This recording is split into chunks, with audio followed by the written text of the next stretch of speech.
We're back with another video. Here you can see the world during the Cold War, but obviously the USA has collapsed instead of the USSR.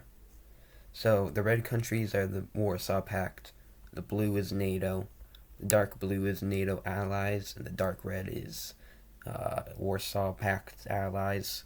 I'm not entirely sure if it's accurate. I just used a map on Wikipedia to do this, so if and like would Iran really be here? I don't know, but it was on the Wikipedia thing, so I'm going to count it. So I'm not exactly sure why the USA would have collapsed, but something happened and now it just imploded. The USSR has almost won, and without that major threat over here, you're going to feel a little bit less threatened to, go after some countries. So I guess yellow will be who they're invading. So immediately the USSR is going to go after Finland. Now obviously the rest of the international community is not going to like this, but they aren't going to do anything other than, supply Finland. And the USSR and the Warsaw Pact are like fully at war with Finland. So it still is hard because it's so cold, but they are fairly easily able to push in because of how many troops they have standing up in here. So they take the entire coast, well, southern coast, and then push up on the west coast. And they make some more crossings into the border over here, as well as a hook up here in the northern, well, about halfway up. They continue pushing into the south, split the country in half, and then from there it just crumbles. For the peace treaty, hold on. The Soviets are going to get a good amount of land, like most of the country. And as for the rest, it's going to be given a new government, and it's going to be forced into the Warsaw Pact. So Sweden is, terrified because of this. So they're going to go ahead and join NATO so that they don't get invaded next, which was the plan. So good on them for doing that.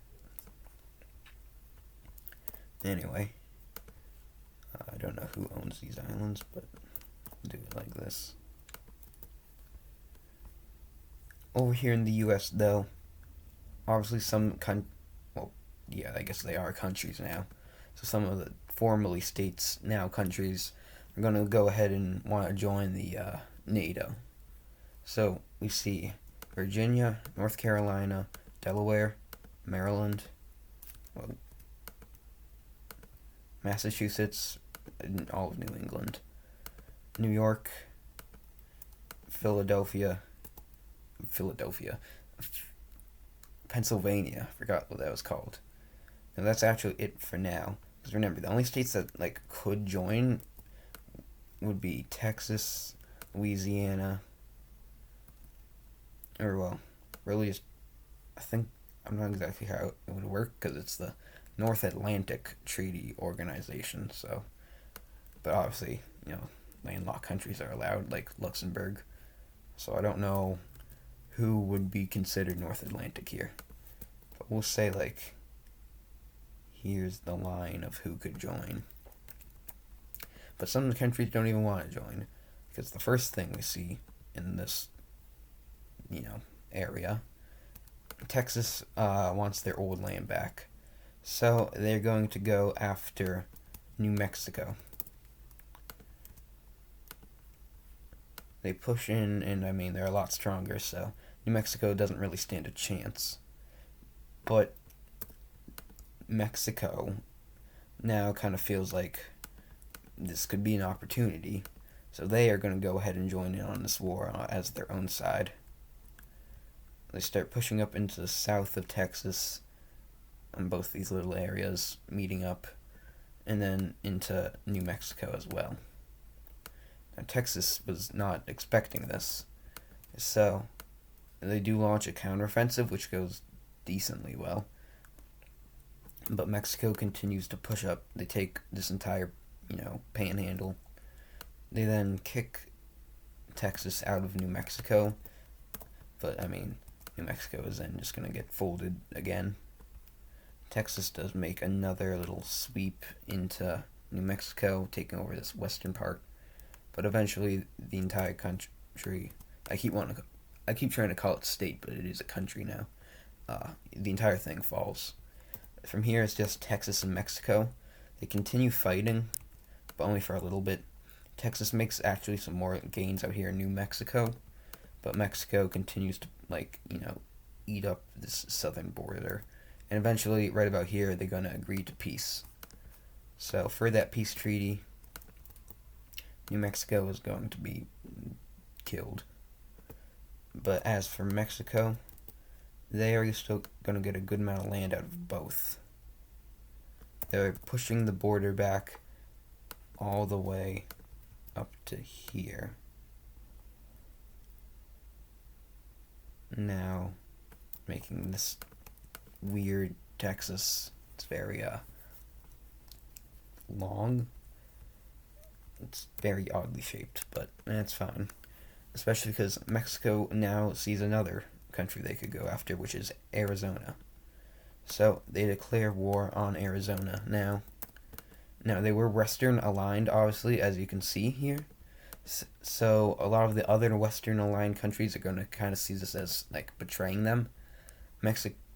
And, I mean, they're right.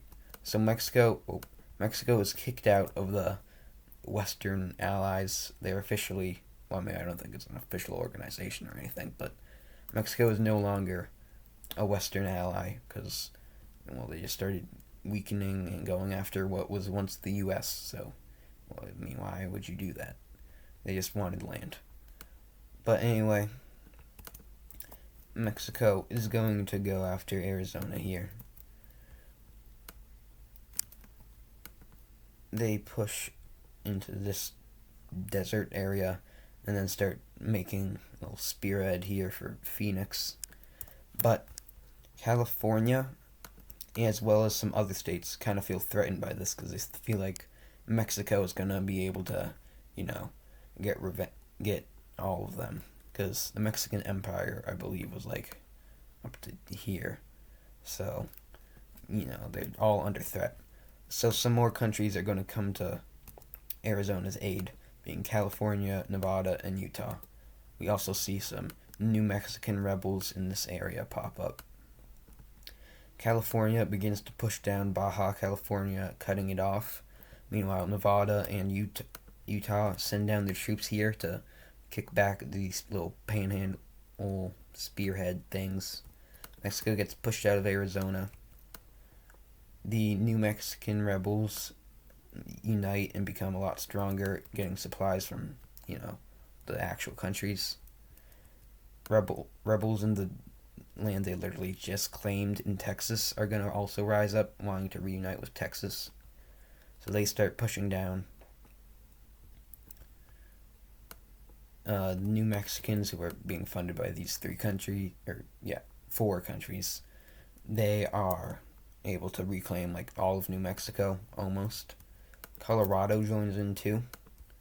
And now California keeps pushing down Baja California. But by now, most of Mexico's entire army has arrived, so now they're going to start doing better. First of all, they managed to kick out most of the New Mexican rebels, and also launch a little counteroffensive into Arizona. Baja California falls, but Mexico is able to cut off the entire peninsula, leaving the troops here very stranded. So they keep pushing down from here, forcing the troops into a smaller and smaller area, while, naval invasions make it even worse, bombarding them.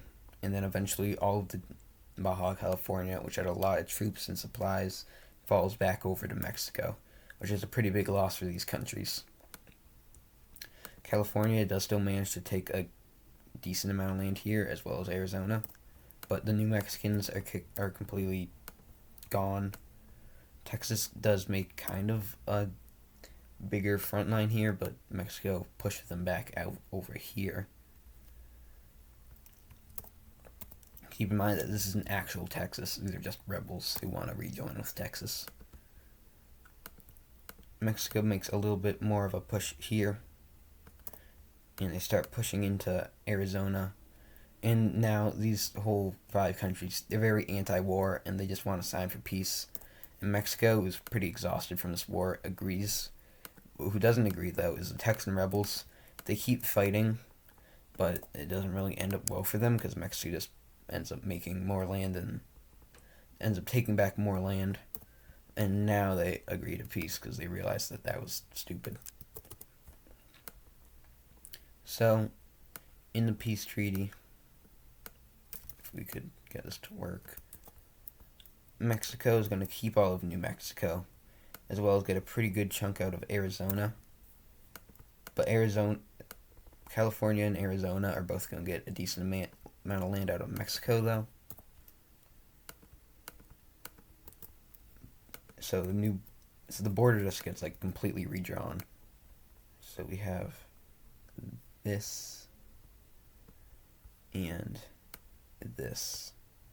As you can see, there's this very narrow passageway into Baja California because Mexico didn't want to have to, have ships go to cross it for everything. Kind of weird borders are made by that, but oh well. And the Texan rebels, they got pushed back a lot at the end there, so they really aren't that much that gets to rejoin with Texas, but still a little bit. So after that, the East is pretty happy because, one of the strong, I don't know if they're one of the strongest, but a fairly strong Western aligned country just betrayed the West after seeing the U.S. fall. They just kind of realized that maybe this Western thing wasn't going to work out. And even then, they took a pretty big chunk out of the U.S. too, so that's going to help. Anyway, though, Texas is going to send an ultimatum over to Oklahoma and tell them to rejoin, even though I don't think Texas even had Oklahoma before. So, actually, it's just the little peninsula here. And since Oklahoma doesn't really care about that, they are going to agree.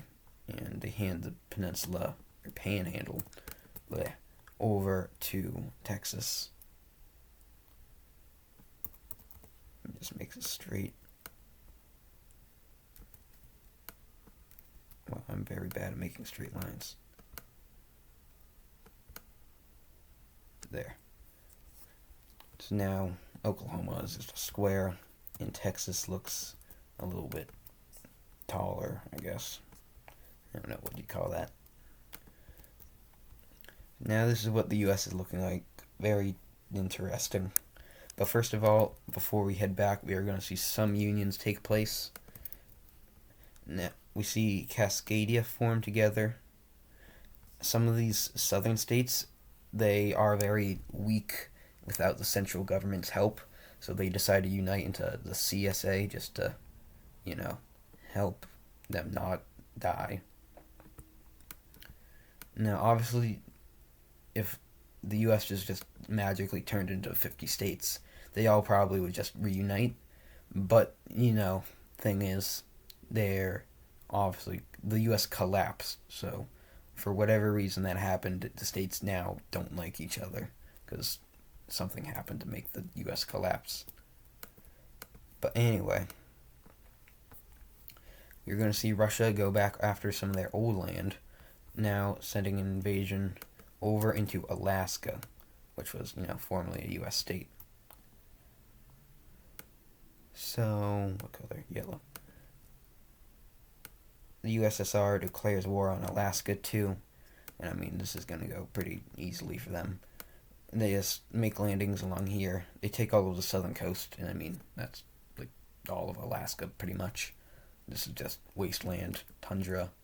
So Alaska falls and is completely annexed by the Soviets, giving them back that land that they sold to the U.S. We also see a union happen between the New England states. This is a pretty close. All the states had a referendum. All of them agreed to join, but almost all of the votes are very close. So it's a little bit unstable, but it'll manage.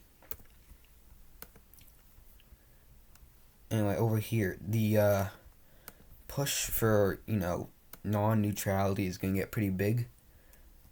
So Spain is going to go ahead and join NATO now. Like, when was Spain in civil war? That was during World War II, right? So, yeah. Same with Monaco. Oh.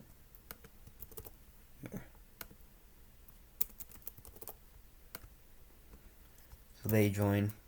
Ireland still doesn't because they're too set on being neutral. But we are going to see the Warsaw Pact go ahead and invade Austria. I mean, there's a lot of Alps here, but I think they're like only over here. So, in this main part, Czechoslovakia is gonna go and take Vienna. Hungary meets up there too. This encircled part dies, and then this happens. So, Austria is obviously not gonna make it out of this alive. But then NATO decides to go after Austria too, just because, well, if it's gonna, their reasoning is that if it's gonna go to the Soviets anyway, you might as well try and get whatever you can, that's left. So the two sides meet up here, and have a very intense stare off. But we are now gonna see Austria get split in two. This western half joins up with Germany. Where have I seen this before? But yeah, they join Germany. This time that NATO does allow this because this is West Germany, and for the eastern half, it is now a new government, which is pro-Warsaw Pact. Over here, though, they're like begging Switzerland to join, but Switzerland says no, and they don't really, and they decide to just leave it because it's Switzerland. I don't think it's going to be that important. Yugoslavia, I kind of don't really know like whose side they were on more. The Wikipedia page has them as neutral, but anyway, we're just gonna say that they get declared war on by the USSR and Warsaw Pact. So they start pushing into these Serbian areas and North Macedonia, but the same thing that happened in Austria is going to happen over here, with NATO now going after it too. So they push down this coast over here, goes up here. Albania gets also invaded by the NATO, which is pretty unpopular among neutral countries, but, oops. So, they cut off Yugoslavia's coast, push up here, but the Warsaw Pact makes a pretty big front line along all their countries, and then split down here. This half falls over to the NATO. I keep saying the NATO, and then this half goes to the Warsaw Pact. However, this time, obviously, they're once again in a very intense stare-off, but this time it's going to go a little bit worse because some shots actually start getting fired. And so, tensions are, extremely high, as they very well could go to war right now. But so far that doesn't happen. Yugoslavia is just kind of left occupied, as well as Albania. And leaders from, Russia, the Soviet Union, as well as, NATO leaders like the UK and France and Canada's, they're going to meet up and try and discuss how to solve this diplomatically. But that meeting is not going to go too well, and eventually war is going to be declared. So the Soviets make a pretty big offensive over here. They take the vast majority of Yugoslavia. They also begin to push into this part of Turkey. And now, obviously, the call for their both sides' allies to join this war is pretty high. So the only Soviet nation that does for now is Syria. China does not yet, which is what they were really hoping for, but they're just gonna have to wait, I guess. For the NATO, I keep saying the NATO.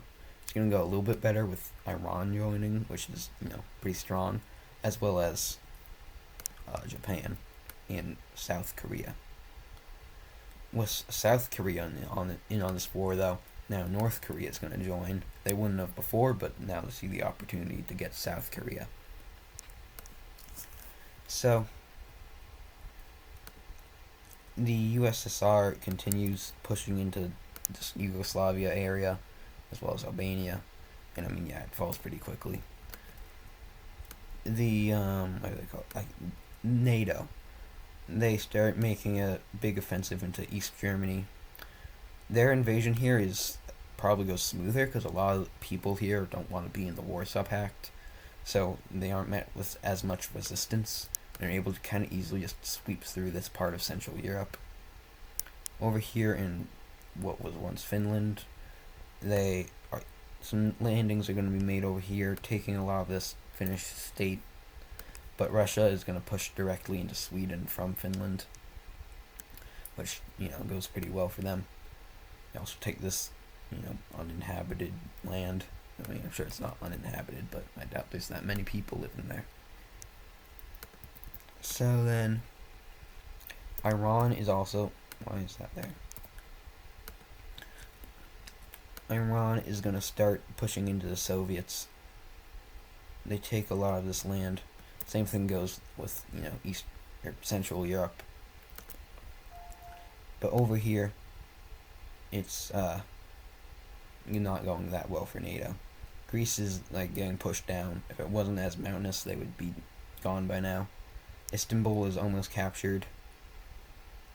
Turkey seems to not be able to catch a break in any of my videos. Is also getting obliterated.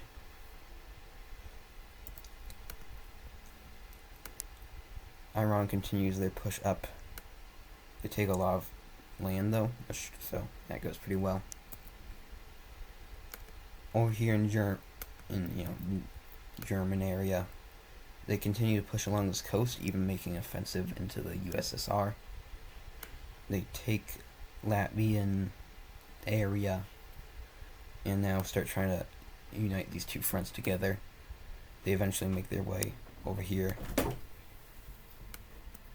And so, these islands fall. And obviously, as you can see, they're about to take St. Petersburg. So,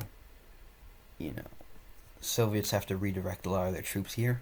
So these Swedish ones are pulled back, as well as some of the ones in Turkey. But with that, it does go pretty well for the Soviets over here as they push the Allies out of their country and Finland. NATO, I mean. But speaking of them, they continue to push into Poland and Czechoslovakia, this whole region, almost getting to the border, actually, of what would be Ukraine. Italy also manages to push into Yugoslavia a little bit over here. But Greece falls, and Istanbul is captured. From there, Turkey just kind of slowly collapses, especially as Syria begins to push into them. Oh, not like that. The, communists, I guess that's what I'll call them, united. They push all around here. And, Turkey just also crumbles. Now this lets a lot of these troops push up into Scandinavia again, reigniting this whole thing. This was a surprise attack though, so it goes it goes really well. Over here though, NATO is having some success in liberating Yugoslavia, as well as pushing through these Warsaw Pact countries. As they take a lot of this. Most of the Warsaw Pact countries are now liberated. But anyway, over here in Asia, North Korea has obliterated South Korea, but Japan has been doing pretty well. They've taken Sakhalin and this whole peninsula here. I guess this is a peninsula? I don't know. As well as this thing, which is definitely a peninsula. They don't make any landings in North Korea yet, but they do plan on it.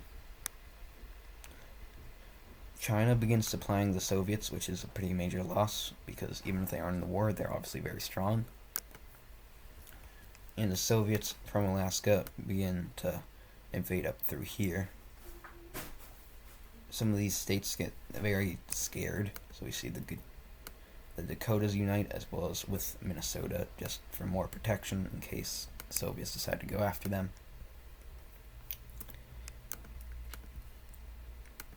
Over here, the USSR manages to push these guys back just a little bit, although they are able to take like most of Europe. Iran has been pretty much stalemated, but the Soviets now begin to actually get them back to their border.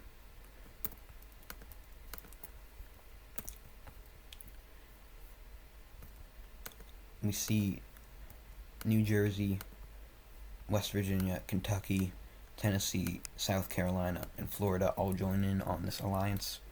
Florida also goes after Cuba. I don't know why they really did that because they weren't even in the war, but yeah, I mean, it worked, so. California also feels threatened by this, so they kind of decide that they need some more land.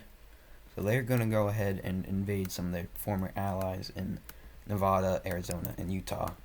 Now, like I said, they did this because they just want to get stronger in case the USSR, pushes in. And these guys did not want to unite with them, so unfortunately that means they're going to have to invade. These countries are pretty weak compared to California, so they fall relatively quickly, and California fully annexes all of them. Like this. California. Now, all these countries are, in on NATO. California now, as well as Cascadia, this Union, and Michigan are going to join this war to help fight back the Soviets, which goes actually pretty well with this new support, especially from California and the East Coast over here. They are able to push the Soviets almost entirely out of North America, with them being reduced to nothing more than like a little bit of Alaska. So that went decent. Over here in Europe, though, it's not going decent. The Soviets have completely taken over Scandinavia, and now begin to launch an invasion over here into Denmark, catching the NATO by surprise. And from here, they're able to unite these coasts, taking over this whole Baltic Sea area. And they make some pushback in Southern Europe, now, liberating all their Warsaw Pact countries, leaving them like this. Iran is still just stalemated. They do make a tiny new invasion into, Central Asia, but, I mean, it's not even going that well. Over here, though, Japan has taken, like, this entire bay, I guess. So that went pretty well. They also took over North Korea and liberated South Korea. Over here in Europe, though, this is where the majority of like all the, communists are sending their troops, and that shows as the ally NATO, is almost completely pushed out of their gains. Iran continues their offensive, and they take the Caucasus region as well as over here. The Turkish people do begin to rise up, but it's not that strong of a rebellion. It just is there. Over here, though, it has been more stabilized for the Soviets, as they now have all of this. And then they begin to launch their offensive into Europe. They mostly target Germany, and that goes pretty well. They take over the majority of the country, as well as even launching some naval invasions down here in Italy and putting down the Turkish rebels. This is taking all their troops, though. So over here in their east, Japan is able to completely Japan is able to completely remove them from this area, which helps them liberate Alaska.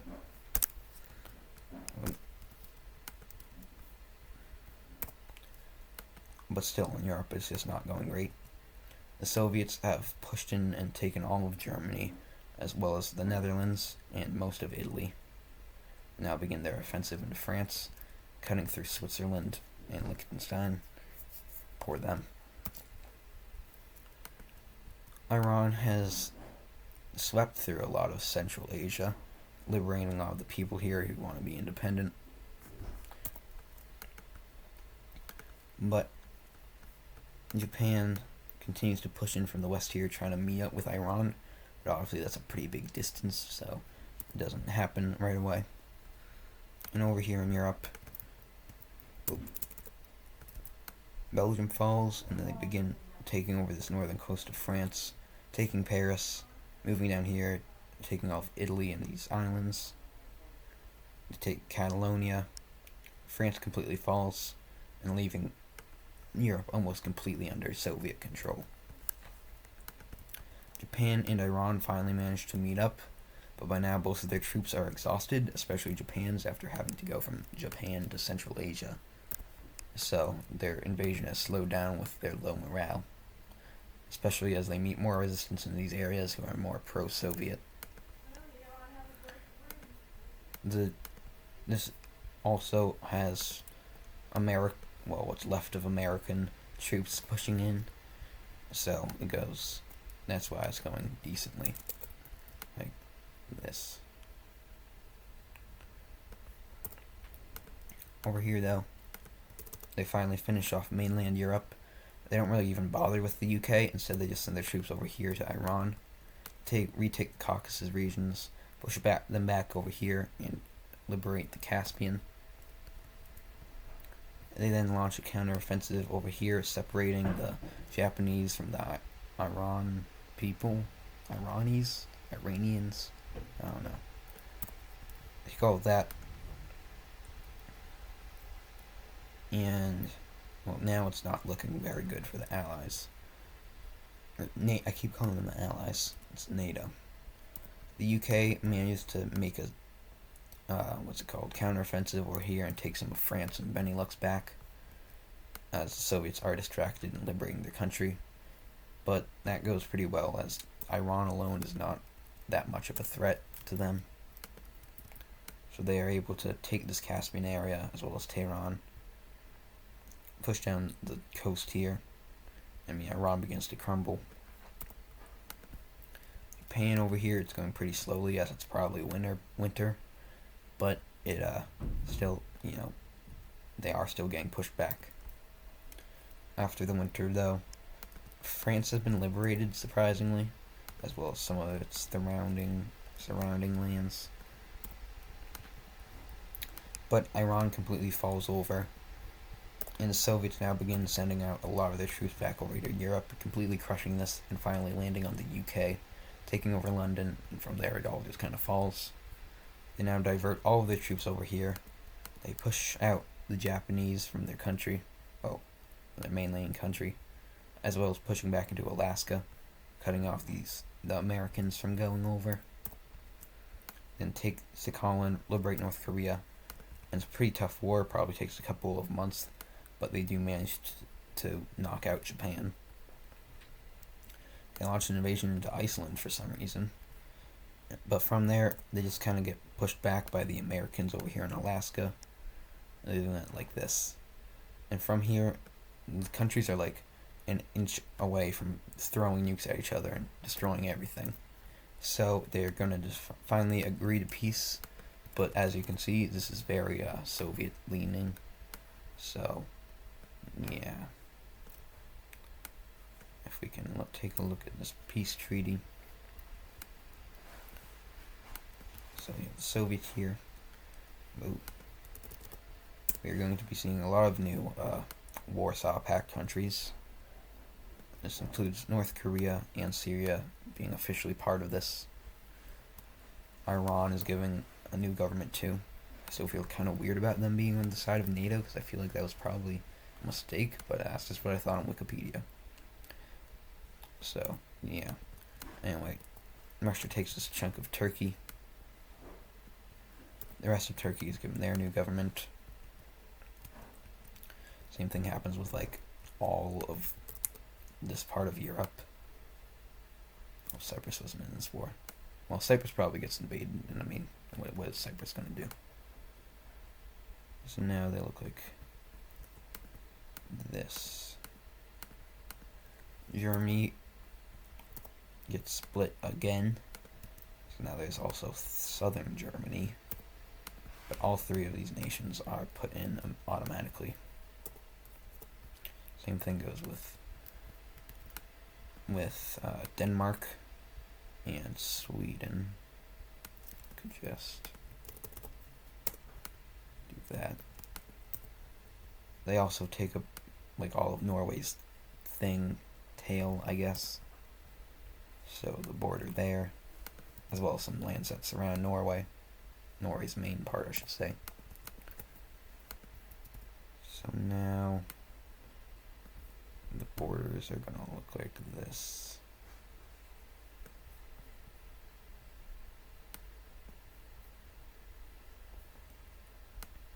The borders up here do get redrawn a little bit, with the Soviets taking a good amount of land out of Sweden and Norway.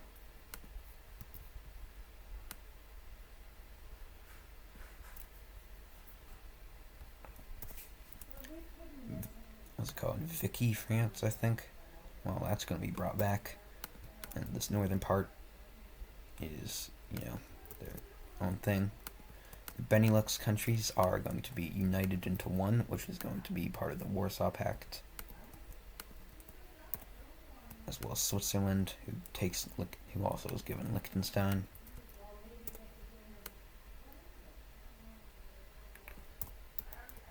The northern part of Italy is also made independent, kind of reducing them down to this, and it's forced into the Warsaw Pact. Over here, the UK gets split up. Scotland, Wales, England, and Northern Ireland are all made independent. Alaska is going to be returned and is going to be an independent country again. And now, after everything that happened, they're going to join Canada just because they don't want to get invaded again. We see that become kind of a thing that a lot of these former American states follow, with Montana, the Dakotan, I guess, Union, and Cascadia, and Maine. We'll just say New England. So yeah, all these people join up with Canada. And also, as the final act of the peace treaty, NATO is dismantled. Obviously, we still have Western-leaning countries, but I'm not going to take in the time to fill all those out. I'm sure you can imagine. Sakhalin. Well, first of all, the Koreas are united under North Korea.